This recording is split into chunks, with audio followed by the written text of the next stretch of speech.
Lexim prej Ungjillit të Gjonit. Askush mund të vijë tek unë, po qëse ati që më dërgoi e tërheq. Atë unë do ta ringjall në ditët e fundit. Profetët shkruan, të gjithë do të jenë nxënës të hyjit.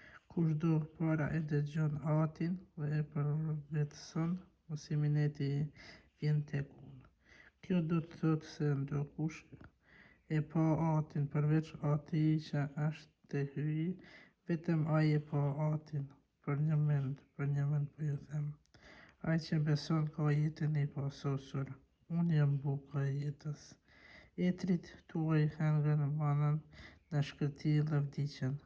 Kjo është buka që zbret nga qielli, që kush ta hajë atë të mos vdes askurr. Unë jam buka e gjallë që zbret prej qiellit. Nëse ndokush hak këtë bukë, do të jetojë për arshim. E buka që unë do t'ju jap është korpi im për jetën e botës.